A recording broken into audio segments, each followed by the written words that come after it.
नमस्कार। मैं हूं प्रभाकर मणि तिवारी और पॉलिटिक्स विद प्रभाकर की इस कड़ी में आपका एक बार फिर स्वागत है। आज मैं चर्चा करूंगा, कल आप जानते हैं छठे चरण में 4 जिलों की 43 सीटों पर मतदान होना है। उन्हीं में से एक अनाम सी सीट की चर्चा करूंगा। तो आपके मन में यह सवाल पैदा हो सकता है कि आखिर इतनी सीटें छोड़कर एक अनाम सी सीट की चर्चा क्यों? दरअसल ये सीट बहुत ख़ास है, और क्यों ख़ास है ये आपको पता चलेगा जब आप इसके बारे में जानेंगे। ये सीट कोलकाता से सटे जो उत्तर 24 परगना ज़िला है उसमें ये सीट है, और खड़दह इसका नाम है, खड़दह विधानसभा सीट। लेकिन मुझे संदेह है कि पश्चिम बंगाल से बाहर शायद ही कोई इस सीट का नाम जानता होगा। आजकल चुनाव है तो भले कहीं खबरें छपी हो एक आध जगह, लेकिन बहुत कम लोग जानते होंगे खड़दह सीट के बारे में। इस सीट की खासियत आखिर क्या है? दरअसल इसकी खासियत यह है कि बीते 35 वर्षों से जो भी शख्स यहाँ से जीता है वह पश्चिम बंगाल का वित्त मंत्री रहा है। तो अब आप समझ सकते हैं कि यह सीट कितनी खास है। और पहले यहाँ असीम दास गुप्ता जीतते रहे थे, सीपीएम के नेता। उसके बाद अमित मित्रा जीतते रहे थे। ये दोनों लोग, और असीम दास गुप्ता तो 5 बार जीत चुके लगातार, अमित मित्रा भी 2 बार जीत चुके हैं। ये दोनों लोग क्रमशः लेफ्ट फ्रंट और टीएमसी की सरकारों में वित्त मंत्री रहे हैं।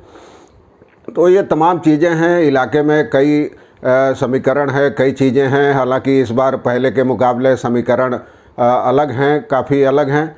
तो मैं इसकी चर्चा करूंगा इस अंक में।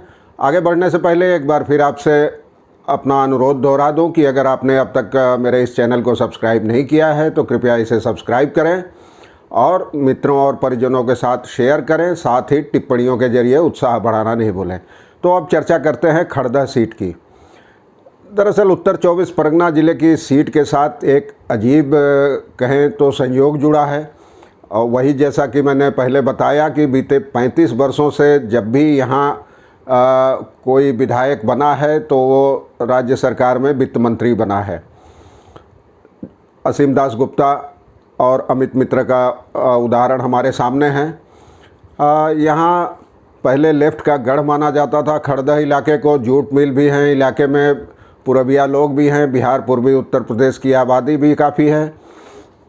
तो पहले 2011 तक ये लेफ़्ट का गढ़ रहा था, लेकिन 2011 में इसमें सेंध लगा दी टीएमसी ने और अमित मित्र यहाँ से जीते थे। और उसके बाद भी 2016 में भी तृणमूल का इस पर कब्जा रहा। लेकिन इस बार कई समीकरण बदल गए हैं। दरअसल ख़राब सेहत का हवाला देकर तृणमूल कांग्रेस ने इस बार अमित मित्र को यहाँ से टिकट नहीं दिया है। तो इससे काफ़ी नाराज़गी है उनके समर्थकों में, और बगावत भी है, असंतोष है तृणमूल में। तो ये असंतोष हो सकता है उसको भारी पड़े। और ये भाजपा ने भी यहाँ अपनी पूरी ताकत झोंक दी है। तो भाजपा के चौतरफा हमलों और तृणमूल की अंदरूनी बगावत को ध्यान में रखते हुए राजनीतिक हलकों में पूछा जा रहा है कि क्या खड़दह राज्य को वित्त मंत्री देने की अपनी दशकों पुरानी परंपरा को इस बार भी बरकरार रख सकेगा या नहीं। इस सीट पर कल ही मतदान होना है छठे चरण में, और यहाँ फिलहाल टीएमसी और बीजेपी के बीच कांटे की टक्कर है। तो तृणमूल कांग्रेस ने, मैंने बताया कि अमित मित्र का इस बार टिकट काट दिया है। उनकी जगह काजल सिन्हा को मैदान में उतारा है, जो स्थानीय नगर पालिका के अध्यक्ष भी रहे हैं। और बीजेपी ने यहाँ बैरकपुर के पूर्व विधायक रहे शीलभद्र दत्त को उतारा है। शीलभद्र टीएमसी में थे और चुनाव के कुछ दिन पहले ही बीजेपी में शामिल हुए, और उनको पार्टी ने खड़दह से उतारा। और दूसरी ओर लेफ्ट और कांग्रेस और आईएसएफ के गठबंधन, जिसे संयुक्त मोर्चा कहा जा रहा है, उसने देवज्योति दास को यहाँ टिकट दिया है। तो नगर पालिका का कार्यकाल चूँकि समाप्त हो गया है, तो काजल सिन्हा जो टीएमसी उम्मीदवार हैं वो प्रशासक के पद पर थे। उनका दावा है कि तृणमूल इस बार यहाँ रिकॉर्ड वोटों से जीतेगी। और दूसरी ओर बीजेपी के जो उम्मीदवार हैं शीलभद्र दत्त, उनका कहना है कि खड़दह में बीजेपी की स्थिति लगातार मजबूत हुई है और इस बार पार्टी की जीत तय है। और इन दोनों के झगड़े में तीसरे संयुक्त मोर्चा के उम्मीदवार देवज्योति दास का कहना है कि जनता इन दोनों दलों की हकीकत समझ गई है और इनसे आजी जा चुकी है। तो इसलिए इस बार लोग संयुक्त मोर्चा पर ही भरोसा जताएंगे। बीते लोकसभा चुनाव में बीजेपी ने इस सीट पर बेहतर प्रदर्शन किया था। ये दमदम लोकसभा सीट के तहत आती है यह विधानसभा सीट। और वर्ष 2016 के विधानसभा चुनाव के आंकड़े अगर देखें तो तृणमूल कांग्रेस को यहाँ 49.65% वोट मिले थे, और जबकि सीपीएम और कांग्रेस ने उस समय तालमेल किया था तो उसके उम्मीदवार को 37.07% वोट मिले थे, और बीजेपी को महज 9.68% वोटों से ही संतोष करना पड़ा था।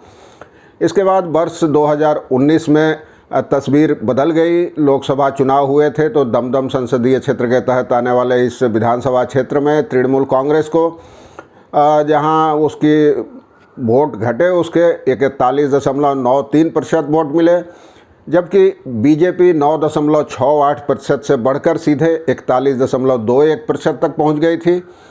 और कांग्रेस और माकपा को वोट भी बहुत गिर गए थे। इनका वोट बैंक बीजेपी की ओर चला गया, और सीपीएम को वोट मिले थे 11.41%, जबकि कांग्रेस को सिर्फ 2.11% वोट मिले थे। यानी कि इन दोनों को मिलाकर 13.52% ही वोट मिले थे, जबकि 2016 में 37.07% वोट मिले थे। यानी लगभग 24% इनके वोट वो चले गए बीजेपी के कोटे में। तृणमूल का भी वोट यहाँ घटा करीब 8%, वो भी चले गए बीजेपी के कोटे में। तो इस बार मुकाबला सीधे सीधे टीएमसी और बीजेपी के बीच ही नज़र आ रहा है, और दोनों माने तो एक ही है। बीजेपी ने तृणमूल के पूर्व विधायक को ही यहाँ से टिकट दिया है, वो इससे सटे बैरकपुर इलाके के विधायक रहे थे। तो अब लाख टके का सवाल यही है कि क्या खड़दा अपनी परंपरा कायम रख पाएगा। वैसे इसकी उम्मीद कम ही नज़र आती है। काजल सिन्हा अगर जीते भी तो उम्मीद कम है कि उनको वित्त मंत्री का दर्जा दिया जाएगा ममता बनर्जी सरकार में, या बीजेपी के भी अगर उम्मीदवार शीलभद्र जीतते हैं तो उनके भी वित्त मंत्री बनने की गुंजाइश बहुत कम है। तो अब यही देखना है कि ये परंपरा बनी रहती है 3.5 दशक पुरानी, या इस बार ये परंपरा टूट जाएगी। तो कुल मिलाकर अब 2 मई को पता चलेगा कि इस सीट पर क्या होगा, कौन जीतता है और जीतकर क्या वो वित्त मंत्री बनता है या नहीं। तो उस समय 2 मई को मैं बताऊंगा कि इस सीट का नतीजा क्या रहा। तब तक के लिए धन्यवाद, और एक बार फिर आपसे अनुरोध करता हूं कि अगर अब तक आपने इस चैनल को सब्सक्राइब नहीं किया है तो कृपया सब्सक्राइब करें, और बेल आइकन यानी घंटी का निशान भी दबा दें, तो मेरे कार्यक्रमों की सूचना आपको समय रहते मिल जाएगी। धन्यवाद।